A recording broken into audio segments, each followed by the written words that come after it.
لفظ ملیں گے، سیدہ پاک فرماتی ہیں او میرے نبی کے غلاموں، میں نے یہ رنگ بھی دیکھا ہے کہ حضور نے اتنا کھڑے رہے، اتنا قیام کیا کہ مقدس پیروں میں ورم آ گئے، سوج گئے پیر۔ ہم سیر کرنے گئے تو تھک گئے، بات الگ ہے، لیکن عبادت میں یہ بھی تو مسلم شریف ہے نا، یہ بھی تو دین ہے نا، یہ بھی تو حضور کی سنت ہے، یہ بھی تو وہ چیز ہے جو کریم کی آنکھوں کی ٹھنڈک ہے۔ سیدہ فرماتی ہیں پیروں میں ورم آ گئے، اور ساری رات ہی حضور نے نماز پڑھی اور ایک ہی آیت بار بار دہرائی۔ مسجد نبوی میں بلال حبشی نے فجر کی اذان دے دی اور حضور ابھی مصلی پہ تھے، کریم فارغ ہوئے۔ میں نے عرض کی یا رسول اللہ صلی اللہ علیہ وسلم، آپ کے تو صدقے اللہ اگلے پچھلوں کے گناہ معاف کرے گا، تو آپ اتنی آہوزاری کیوں فرماتے ہیں؟ آپ تو شفیع ہیں، آپ تو انبیاء کے امام ہیں۔ تو حضور نے فرمایا عائشہ تم نے گنوایا ہے نا میرے اللہ کی مجھ پر کتنی رحمت ہے، افلا اکون عبدا شکورا، فرمایا اگر اس نے اتنی نعمتیں دی ہیں تو کیا میں اس کا شکر گزار بندہ نہ بنوں؟ میں شکر گزار بندہ نہ بنوں اس کا؟ پھر اگر اتنی نعمتیں اس نے دی ہیں، مجھے اتنا نوازا ہے، تو پھر میں اس کے سامنے سجدے نہ کروں؟ او میرے بھائی، بڑے قابل فخر لوگ ہیں ہم کہ ہم نبی پاک کے غلام ہیں، ہم قابل فخر ہیں کہ نبی کریم کے غلام ہیں۔ کیا کبھی اس غلامی کے شکرانے میں بھی دو نفل پڑھے کہ یا اللہ تیرا شکر ہے تو نے ہمیں حضور کا غلام بنایا ہے؟ یاد رکھیں کہ اپنی روحانی زندگی کو آباد کریں، استغفار پڑھیں، تسبیحات کریں، کچھ چھوٹے چھوٹے اعمال ہیں ان کو اپنی زندگی میں حصہ بنائیں۔ ترمذی شریف میں حدیث ہے، نبی پاک صلی اللہ علیہ وسلم نے فرمایا 3 مرتبہ صبح، 3 مرتبہ شام اعوذ باللہ السمیع العلیم 3 دفعہ یہ پڑھو، اور 1 دفعہ سورۃ حشر کی آخری 3 آیات، هو اللہ الذی لا الہ الا هو عالم الغیب والشہادۃ هو الرحمن الرحیم۔ اعوذ باللہ من الشیطان الرجیم ہے نا، اس کو پڑھنا ہے اعوذ باللہ السمیع العلیم من الشیطان الرجیم۔ فرمایا 3 دفعہ اس کو پڑھو اور 1 دفعہ سورہ حشر کی 3 آیتیں، 1 دفعہ صبح اور 1 دفعہ شام۔ صبح کیا ہے، شام کیا ہے؟ تو اعلیٰ حضرت بریلوی فرماتے ہیں صبح سے مراد ہے آدھی رات ڈھلنے سے لے کر سورج نکلنے تک، آدھی رات ڈھلنے سے لے کر یعنی تہجد کا ٹائم سے لے کر سورج اور شام کیا ہے، دوپہر ڈھلنے سے لے کر مغرب کی اذان تک، یہ شام ہے۔ اب سن لیں، یہ ترمذی کی حدیث ہے سیاستہ کی، نبی پاک نے فرمایا جس نے 3 مرتبہ اعوذ باللہ پڑھی اور 1 بار سورہ حشر کی آخری 3 آیتیں پڑھی، 1 دفعہ صبح پڑھے، 1 دفعہ شام پڑھے، نبی کریم علیہ السلام فرماتے ہیں اگر صبح پڑھے گا تو 70,000 فرشتے شام تک، اور اگر شام کو پڑھے گا تو 70,000 فرشتے صبح تک پڑھنے والے بندے کی مغفرت کی دعا مانگتے رہیں گے۔ چلے میں تو اس بات پہ بھی بڑا راضی ہوں کہ پہلی دفعہ اہل سنت میں ایسا ہو رہا ہے کہ وظیفہ ملنے پر لوگ نعرے لگا رہے ہیں، ورنہ وظیفہ بتائیں تو کہنے نہیں ابھی پڑھیں گے پر کوئی تویز بھی لے چھڑو ماڑا گیا۔ ایک صاحب آئے مجھے کہنے لگے جی برکت کوئی نہیں، غربت بڑی ہے۔ میں نے کہا سرد واقعہ پڑھا کر، کہنے پیر صاحب تھوڑی تکلیف کرو کو میں نے تویز بھی کر دیو۔ میں نے اسے کہا خدا کے بندے میں تویز دوں گا پتہ نہیں کام بنے گا نہیں بنے گا، سورت واقعہ پڑھ، یہ وہ تویز ہے جو مدینے والے رسول نے عطا فرمایا ہے کہ سورت واقعہ پڑھو تمہیں کبھی فاقہ نہیں آئے گا۔ تو وظائف پڑھیں، عبادات کریں، تیاری کریں، کچھ نیک اعمال بچائیں ایسے جن کا ہمیں پتہ ہو، جو ہمارے رب کو پتہ ہو۔ حضرت عبداللہ ابن عمر رضی اللہ تعالیٰ عنہ حضرت عمر کے صاحبزادے، مکہ مکرمہ میں ان کی قبر ہے۔ میں نے جب انہیں پڑھا تو مجھے ان سے بڑا پیار ہو گیا، لیکن آپ کو پتہ ہے وہاں جا کے کسی شخص کا مزار تلاش کرنا یا پوچھنا ایک مشکل کام ہوتا ہے۔ تو ایک دفعہ میں مکہ شریف میں حاضر تھا، تو ایک گاڑی والا ڈرائیور مجھے کہنے لگا کہ مولانا میں آپ کو جانتا ہوں، مجھے آپ سے محبت ہے، ایک بات بتاؤں آپ کو؟ میں نے کہا بتاؤ۔ کہنے لگے حضرت عبداللہ ابن عمر کی قبر دیکھنی ہے۔ میں نے کہا یہ تو نہیں کہہ رہا، یہ کسی نے بندوبست کرایا ہے، یہ اللہ نے تیرے دل میں بات ڈالی ہے، یہ ہو گیا تو لے چل مجھے۔ حضرت عبداللہ ابن عمر کو نبی پاک نے فرمایا تھا راجل صالح، یہ نیک بندہ ہے، یہ متقی آدمی۔ حضرت عبداللہ ابن عمر رضی اللہ تعالیٰ عنہ سیدنا فاروق اعظم رضی اللہ تعالیٰ عنہ کے صاحبزادے ہیں، اور ان کی ہمشیرہ سیدہ حفصہ رضی اللہ تعالیٰ عنہ حضور کی زوجہ محترمہ ہے۔ ایک دن اپنی ہمشیرہ سے کہنے لگے کہ نبی کریم صلی اللہ تعالی علیہ وسلم گھر میں آئے نا، اور اگر حضور غم امت میں پریشان نہ ہوں، طبیعت کو حشاش بشاش دیکھو، تو ذرا پوچھنا تو صحیح حضور کا میرے بارے میں کیا خیال ہے، پوچھنا تو صحیح کہ کریم کی بارگاہ میں میرا کیا مقام ہے، میرے بارے میں حضور کیا فرماتے ہیں۔ اب بہن کو کام بتائے اور بتائے بھی بھائی، اور پھر بہن وہ کام نہ کرے، یہ تاریخ میں ہوتا نہیں۔ حضرت عمر فاروق رضی اللہ تعالیٰ عنہ کی صاحبزادی ام المومنین رضی اللہ تعالیٰ عنہ فرماتی ہیں کہ میں تو بس منتظر تھی، انہوں نے تو کہا تھا نا کہ اگر تم حشاش بشاش دیکھو تو بات کرنا، لیکن حضور تشریف لائے، میری باری تھی، میرے گھر تشریف لائے، کھانا پیش کیا تو فوراً میں نے عرض کی حضور ایک بات پوچھنی تھی، تو حضور نے فرمایا پوچھئے۔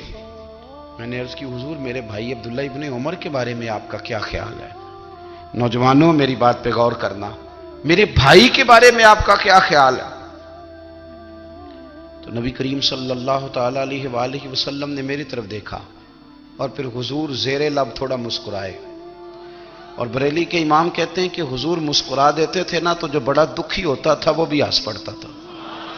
اب سوال پیدا ہوتا تھا کہ پھر تو اس مسکراہٹ کے لیے انتظار کرنا پڑتا ہوگا کئی مہینے کہ حضور مسکرائیں تو رونے والے ہنسیں، تو اعلیٰ حضرت فرماتے نہیں، انتظار نہیں کرنا پڑتا، یہ مسکراتے رہنا تو حضور کی عادت ہے۔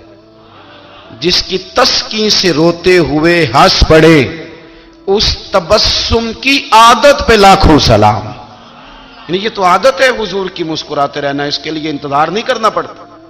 بھائیو آپ خیال رکھیں گے، غور کریں گے، حضرت عبداللہ ابن عمر رضی اللہ تعالیٰ عنہ کے بارے میں پوچھا تو سیدہ فرماتی ہیں کہ نبی کریم صلی اللہ تعالیٰ علیہ وسلم نہ زیر لب مسکرائے اور فرمایا حفصہ تیرا بھائی ہے تو اچھا، لیکن میں نے سنا ہے کہ عشاء کی نماز پڑھتا ہے تو فجر تک سویا ہی رہتا ہے۔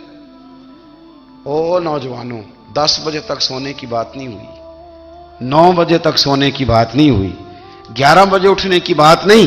حضور فرمانے لگے میں نے سنا ہے کہ عشاء کی نماز پڑھ کے سو جاتا ہے اور فجر تک سویا ہی رہتا ہے، اسے چاہیے کہ تہجد کے وقت اٹھا کرے، اللہ کی بارگاہ میں حاضر ہوا کرے، آہوزاری کرے، سجدے کرے، عبادت کرے، اٹھتا ہے اور فجر میں جا کے اٹھتا ہے۔ حضرت جناب حفصہ رضی اللہ تعالیٰ عنہ کہتی ہیں میں نے جناب عبداللہ ابن عمر کو پیغام دیا اور میں نے کہا میرے جوان بھائی سن، نبی پاک نے فرمایا ہے تو اچھا پر تہجد میں نہیں اٹھتا، نفل نہیں پڑھتا۔ او میری ملت کے جوانوں، مزہ نہیں آ جاتا جب ساری دنیا سوئی ہو، ساری دنیا، اور بستر بھی گرم ہو اور نیند بھی پورا غلبہ کر رہی ہو، اور اچانک گھنٹی بجے دماغ میں، آنکھ کھلے، گھڑی پہ نظر پڑے، 3:30 4 بجے کا پیغام گھڑی بتائے، اور کوئی چڑھتی جوانی والا اٹھ کے وضو کرے، اور جب وہ مصلی کھول کے بچھائے تو مدینے والے محبوب کہتے ہیں کہ ہر نماز پہ رب ثواب دیتا ہے، اور جو اٹھ کے تہجد کی نماز پڑھے اسے دیکھ کے تو رب مسکراتا ہے، جو اس کی شان کے لائق ہے، جو اس کی شان کے لائق، وہ مسکراتا ہے، خوش ہوتا ہے کہ میرا بندہ تہجد میں اٹھ گیا، وہ مسکراتا ہے۔ کاش ہماری صبحیں کبھی اپنے مالک کے نام ہو جائیں، کاش کے صبح۔ حضرت ابو الحسن رحمت اللہ تعالی علیہ حضرت معاذ ابن جبل رضی اللہ تعالیٰ عنہ کے پاس بیٹھا کرتے تھے، فرماتے ہیں ان سے جو پیار بڑھا تو پھر میرا مصلی سے بھی بڑھ گیا۔ تابعی ہیں، فرماتے ہیں صحابی رسول سے محبت ہوئی تو ذکر سے بھی ہو گئی، پھر درود شریف سے بھی ہو گئی، محبت ان سے بڑھی تو پھر اللہ نے مسجد کا پیار بھی بڑھا دیا۔ آپ فرماتے ہیں کہ میری ہر وقت طبیعت چاہتی تھی کہ بس اللہ اللہ کروں، بس اللہ اللہ کروں، بس نہ میں ذرا تھوڑی جان چھڑاؤں لوگوں سے، کوئی 10 منٹ ملے تو میں کوئی 4 نفل پڑھ لوں، میں تھوڑا سا نہ بچوں لوگوں سے، اور مجھے تسبیح ملے تو میں نہ کوئی 400-500 دفعہ استغفار پڑھوں، سبحان اللہ، الحمدللہ، اللہ اکبر، لا حول ولا قوت الا باللہ، میں نہ تسبیحات پڑھوں۔ فرماتے ہیں کہ بچے تھے گھر میں 6-7، غربت تھی، کام ملتا کوئی نہیں تھا، اور میں کام چور نہیں تھا، کام ڈھونڈتا تھا، پر اللہ کی قدرت کے کام نہیں ملتا تھا۔ فرماتے ہیں کہ میں نے ایک دن اپنی اہلیہ سے کہا کہ آج میں پھر جاتا ہوں کام ڈھونڈنے، تو میری بیوی بڑی فرما بردار تھی، پر اس دن نہ غربت کے ہاتھوں تنگ آ کے کہنے لگی آج نانا کوئی تو چیز لے کے آیا تو مجھ سے بچوں کی بھوک نہیں دیکھی جاتی. یہ سب روگاں دا روگ محمد جس دا نام غریبی.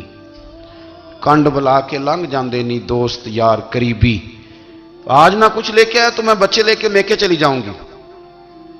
شیخ فرماتے ہیں کہ میں بڑا پریشان گھر سے نکلا پر میں نے صبح سے لے کے زور تک کام ڈھونڈا, کام ملا کوئی نہیں. تو میرے دل میں خیال آیا چلو کام نہیں ملتا تو اللہ اللہ تو کرے نا, چلو بندوں کی مزدوری نہیں ملتی تو رب کریم کی عبادت ہی کرتے ہیں. فرماتے ہیں کہ میں نے نا فرات کے پانی سے وضو کیا نہر کے. شدید دھوپ تھی, ساتھ ریت تھی اور ریت تپ رہی تھی. میں نے اپنا رومال وہیں مصلی کے طور پر بچھا لیا اور فرماتے ہیں کہ زور سے لے کر عصر تک نماز پڑھی. دھوپ بھی پورے زور پہ پر میرے سجدے کا ذوق بھی پورے زور پہ. فرماتے ہیں سورج بھی چمک رہا ہے اور رب کی عبادت کا ذوق بھی پورے زور پہ. میں سجدہ کروں تو پھر میرا اٹھانے کو جی نہ چاہے. میرے استاد لکھا کرتے تھے, یہ ان کا شعر ہے, وہ کہا کرتے تھے مجھے سوز دے, مجھے ساز دے اور مجھے نیم شب کا نیاز دے. دم سجدہ خود کو میں توڑ دوں, مجھے ایسا ذوق نماز دے. اور میں تیری بہار کا پھول ہوں, میں کھلا بھی ہوں تو تیرے لیے. مجھے میری شاخ سے توڑ لے, مجھے اپنی زلف کا ناز دے. بھائی فرماتے ہیں کہ عصر تک میں نے نفل پڑھے, دل ڈھلنے لگا. عصر کی نماز پڑھی اور میں وہاں سے چلا. اب میں جب نکلنے لگا تو دل میں خیال آیا کہ چھوٹی چھوٹی دیواریں ہیں گھر کی, بغیر کچھ لیے جاؤں گا تو بیوی دور سے دیکھے گی تو شور کرے گی کہ پھر خالی ہاتھ آ گیا ہے. کہتے میں نے اپنے اسی رومال میں جس پہ میں نے نماز پڑھی تھی نا, رومال میں کی آخی دے پنجابی جو صافہ کہتے ہیں, اسی میں نا میں نے کچھ ریت بھر لی کہ وہ دور سے دیکھے گی تو سمجھے گی کچھ لے کے آیا ہے. چلو جا کے اسے بتا دوں گا کہ آج پھر مزدوری نہیں ملی. کہتے ہیں وہ ریت لے کر جب میں گھر میں گیا تو پہلے بیوی دروازے پہ کھڑی ہوتی تھی, پوچھتی تھی خالی ہاتھ آ گئے ہو؟ آج میں نے دیکھا تو ہے ہی کوئی نہیں. فرماتے ہیں میں اندر داخل ہوا, سلام لیے, کونے میں نے وہ رومال رکھ دیا اور میں نے آواز دی کہ بھلی مانس کہاں ہو؟ تو وہ کہنے لگی آپ منہ ہاتھ دھو لیں, میں روٹی لے کے آئی. میں نے کہا روٹی کہاں سے آ گئی؟ یہاں تو کئی دنوں کے فاقے ہیں, تو کئی دنوں کی غربت ہے, یہاں تو اس گھر میں تو فقیری ہے. فرماتے ہیں کہ وہ روٹی لے کے آئی اور اس وقت کی جو موجودہ نعمتیں تھیں, سمجھ لیں سلاد, اچار, ہر چیز ساتھ لائی. میں نے کہا کہ بچے کہاں گئے؟ کہنے لگی وہ کھانا کھا کے کھیلنے گئے, آپ کھانا کھا لیں آ جاتے ہیں. کھانا اس نے چن دیا. میں نے حیرت انگیز لہجے میں ساری نعمتیں اپنے دسترخوان پہ دیکھ کر کے بیوی سے پوچھا یہ کہاں سے آیا کھانا؟ بچوں کو تو نے کہاں سے کھانا کھلایا؟ یہ سارا کچھ کیسا ہے؟ تو کہنے لگی پتہ نہیں آج آپ کس کریم کی مزدوری کرنے چلے گئے تھے, پتہ نہیں کس کریم کی. میرے گھر میں تو اتنی نعمتیں آئی ہیں کہ مجھ سے سنبھالی نہیں جا رہی.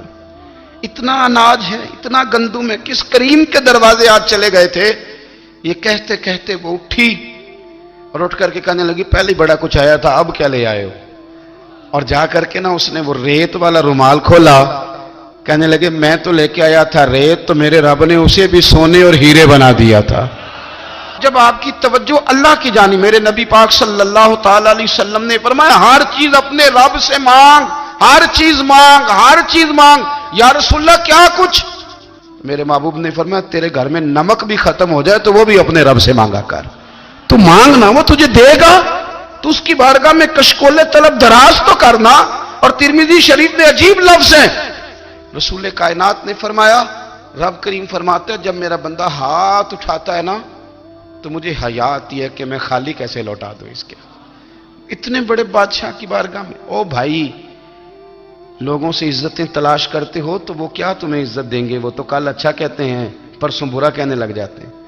لوگوں کے سامنے گڈ بک میں آنا چاہو گے تو وہ تو سویرے تمہارے بارے میں کچھ کہیں گے, شام کچھ اور کہیں گے. اپنی روحانی زندگی آباد کریں, اپنے مسلح کو وقت دیں اور دنیا سے چھپ کر, اس موبائل کو بند کر کے اور اپنے آپ سے بھی چھپ کے اور تنہا ہو کے چھپا کے سارا کچھ اپنے آنسو اپنے رب کی بارگاہ میں پیش کریں, اس کے حضور حاضری دیں. سنو نا ترمذی کی حدیث اور اسے یاد رکھنا,